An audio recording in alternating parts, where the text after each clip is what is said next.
tonight tonight at 1:47 a.m. in the morning, I had a moment. I've had many of these moments, just way more than I care to count. And these moments are characterized by self-pity, self-hatred, self-love, frustration, just a whirlwind of going in and out, and mostly it's just pain that I can't identify. And in this pain, this crying to God, I realize that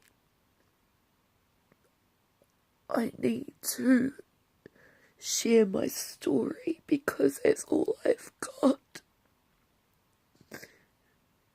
I really don't have anything else in my life.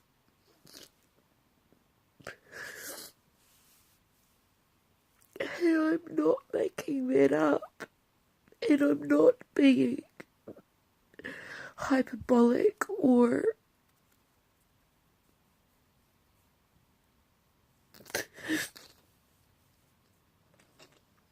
depressive or exaggerating for my own benefit or attention, because by God, I am scared shitless to do this video.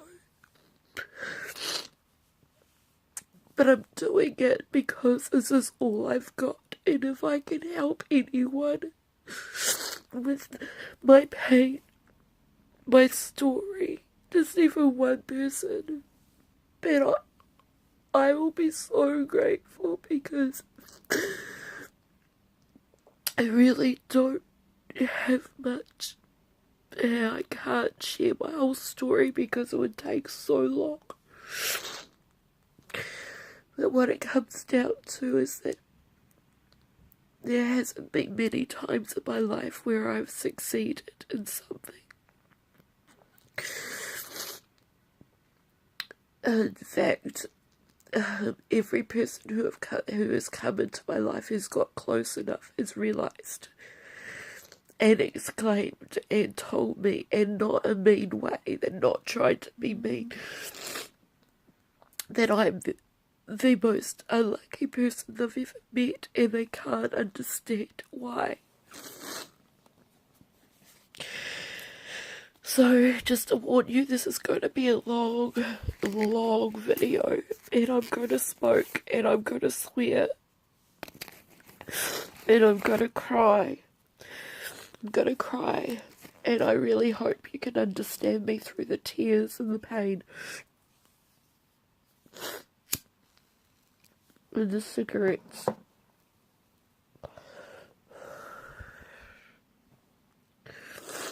Put it this way, didn't finish high school because I got sick. I get kicked out of high school because I was sick. I did finish a psychology degree. I did do that. My marriage ended when I was 26.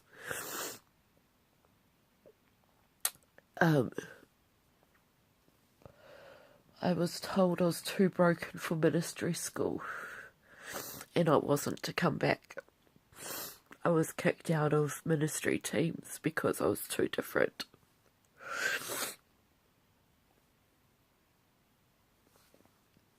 I've had words of wisdom that I have spoken taken from my lips and used as their own words. Currently, I am trying to study a graduate diploma in sports and recreation, which is really just sports and nutrition. But right in the middle of it, we were told that my father hasn't got much longer to live. I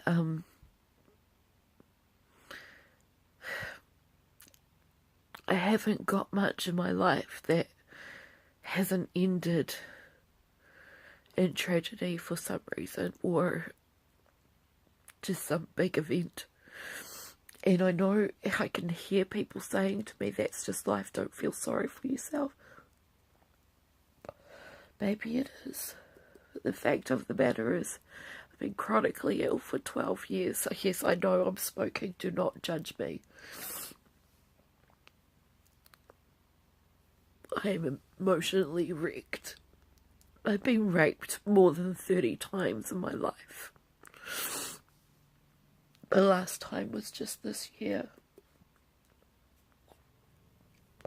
which I've told no one about because I didn't even realize I was raped because I shut down.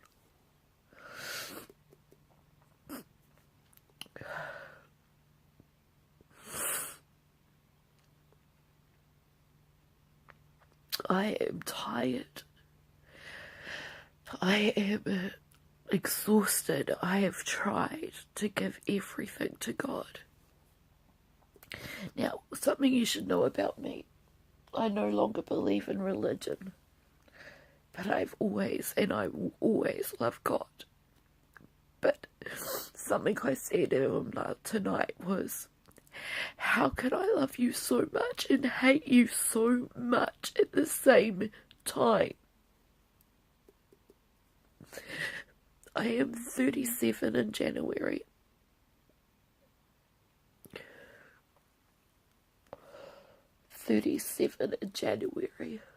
I have not had children. I have not had the opportunity to have children because my ex-husband,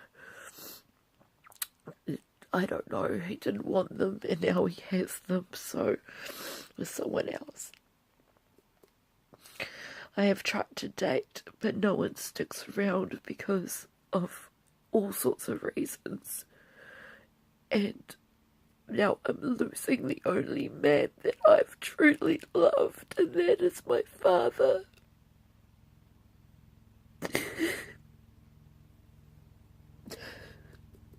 And I realised tonight that no one has spoken to my soul in a very, very, very long time.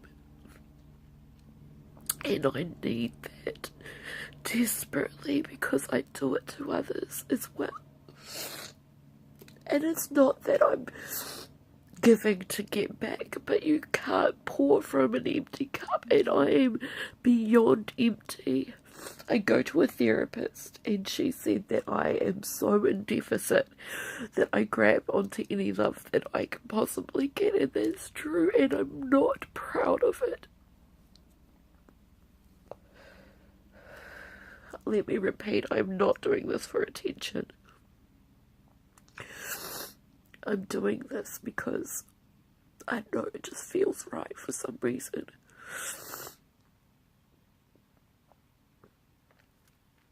I have believed my whole life that there is a person that I'm supposed to be living with, married to, and maybe have children with.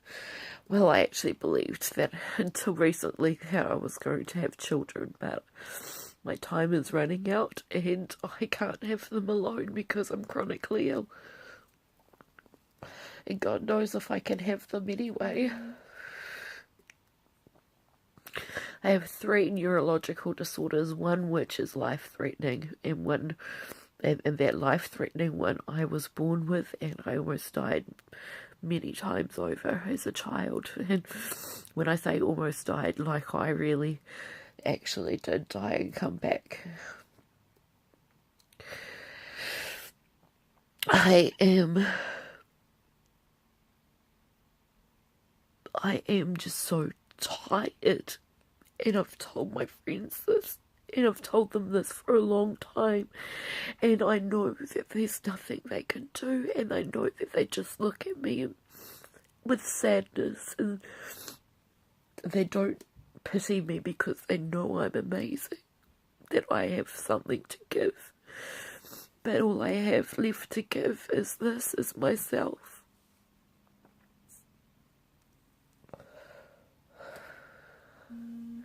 I've given all my soul and my spirit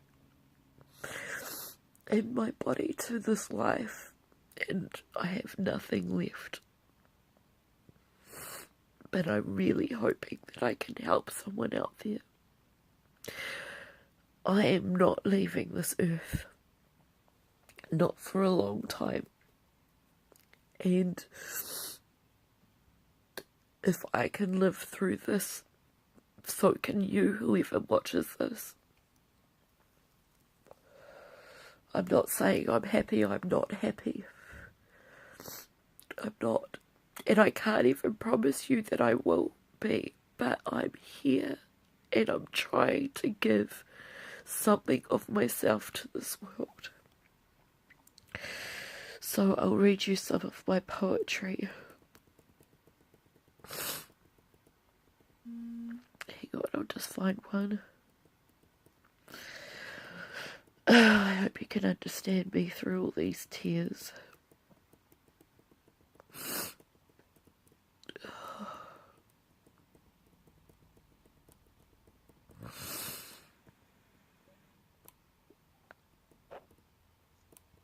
Most of my poetry is really sad, so I'm just trying to find, because I write when I'm sad, and that's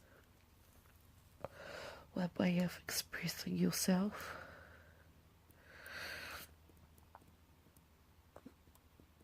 I'm sad a lot.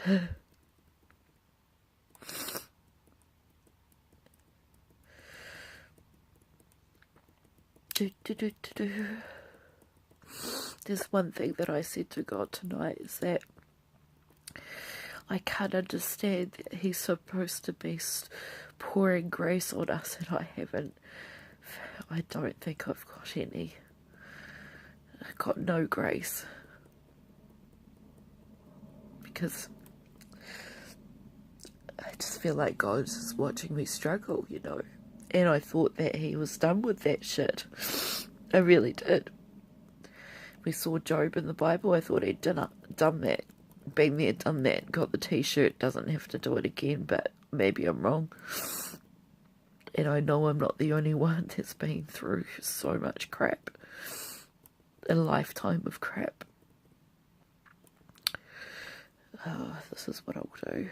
I'm scrolling through even pictures.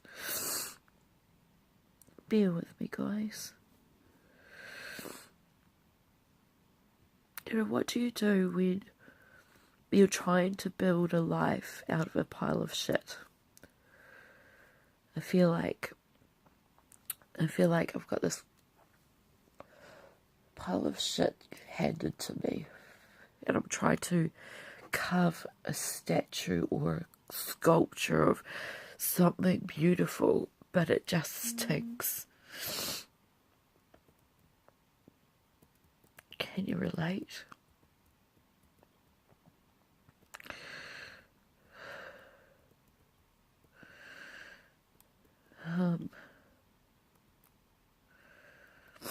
This is something sad I wrote not long ago. What if not everyone is supposed to live a life? What if there are some people that are just supposed to exist, breathing, eating, shitting, and crying buckets of tears while also trying to see what they do have? I have a roof over my head, the convenient positivity my mother always taught me to repeat without really feeling it. I should have felt it more. I really should have. What if there are some people that are others' lessons to be learned? I was told to be grateful I don't live in Africa, starving and without, but they often still had joyous faces. What if I learned to be? Africa, a large continent with many different walks of life, was used as an excuse to be okay with my misery and grateful I had a choice to be miserable. What if there are some people that are meant to inspire others to soar, while they themselves never get a chance to fly, even if they try? I was taught to take chances, but only the right ones that would make me acceptable by society, by God, by the church. Why didn't I learn that? What if there's some people who just exist without you knowing, except for the longings written on a sad screen, radiating both hope and poison? Maybe they are the person that you see walking alone everywhere or stumbling to the letterbox. Maybe they're the person who leaves their laundry hanging on the line for more than a week. We are supposedly taught empathy. There are exceptions to the rules, right? There are people worse off than you. What if you are that person? I was told by many people that the man without arms or legs was happier and more content than I. That he sees hope where others see pain. He sees opportunity when others see obstacles. He sees more than me with my glasses on, no matter how rose-tinted they are. What if I told you that my life is spent mostly in bed? That I barely make it out of the house but to try to do small errands, and even then I'm only able to focus on the legs moving and the heart heavy? What if I told you that the only hope I have is that I find myself, but that I've yet to find it? That no matter how hard I want to have a job, a career, a normal Western life, that will not ever happen, barring some miracle of science or God. So I seek love to find that empathy, that hope of love, and hope of love are squished by rejection over and over as people's hearts don't know how to stretch that far. But I won't give up trying, even if I am that person that just exists. I am here. I am still here.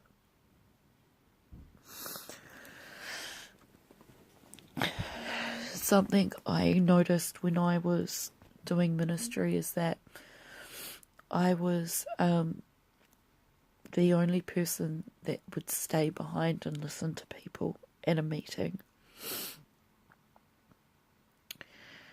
And I could never understand, and I still can't, why that was never good enough for them. That it was never seen as a beautiful and wonderful thing, that they were just frustrated that I wasn't making it to some photo opportunity or food hall or something like that. But I was listening to people's hearts, because I know what it's like to not be listened to. And just to be clear, that's not why I'm saying this. I'm not sure why I'm doing this video, except for maybe somewhere out there someone can understand where I'm coming from and can feel hope that there's someone else like them out there. Most of my day is in bed because I am too fatigued to do anything else. And the ironic thing about fatigue is that sometimes you can't sleep because you're in pain or because your body just doesn't allow you to. So here I am at 2 o'clock in the morning ranting to a screen about how life should be better than this. I was told when I was a kid by so many sources, not just my parents, that I will get married and I will have children, that I will grow up to be something amazing. And guess what? I didn't. The only thing amazing is me, and I haven't got anything to share it to. I've got no one to share it with, and I haven't got the physical and material capacity and emotional to give any more without someone helping me. I just feel as though that my whole life's purpose has been taken away from me. Not just because I'm sick, but because the world is cruel. And I keep on getting told to stop feeling sorry for myself because the world is cruel and I just have to learn to live in it. But fucking, they don't tell me fucking how, do they? And while I'm watching my friends get married and have children, I am here with this huge personality and I know how to laugh. I know how to make people smile. I cook for people when I can. I listen to them when I can. But I'm still here alone. And every man that I date or have been on dates with, they fall short. And I'm not even fucking expecting that much. I just want them to be present, emotionally and physically present.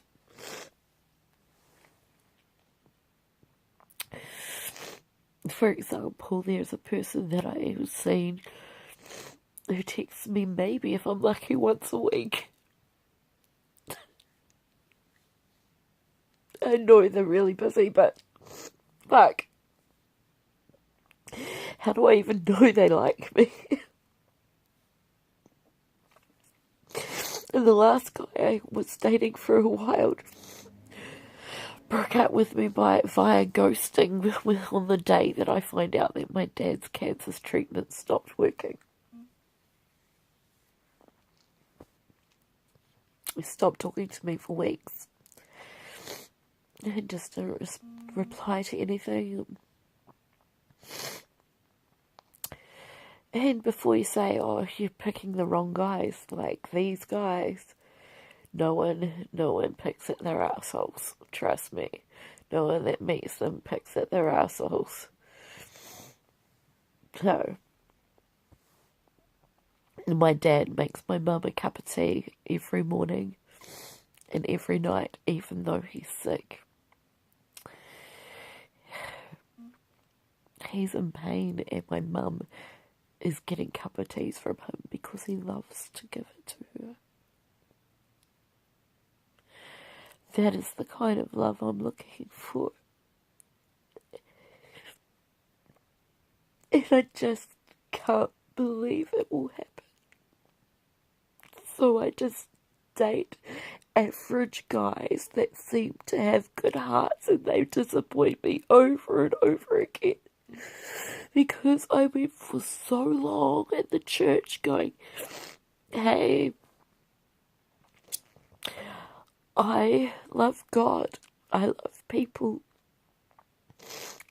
I'm not ugly. I think at the moment I am, but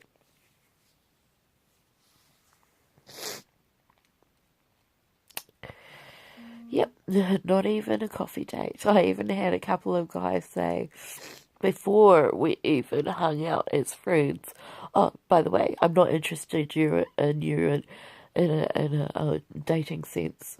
It wasn't even on my radar. I didn't even put it out there back then. And I mean, I made myself available, but I didn't say anything too crazy. And now I am. I'm putting myself out there. I'm saying things are crazy. And I even went on TV. I didn't mind. It was fun. But, you know what? Still didn't produce results. I got tons of girls telling me that I'm beautiful. Where the hell are the guys? Where are you guys? Why aren't you stepping up? Can't you handle this? Where are the men that can handle emotion? My dad can. And I know men that are married that can. Maybe there's just none left. Anyway, I'm going around in circles, but I'm still here. I'm still kicking. I'm still here. And I'm going to be here for a while. Even if I am just here to inspire others, that at least they don't have it as bad as me. And you don't even know my whole story.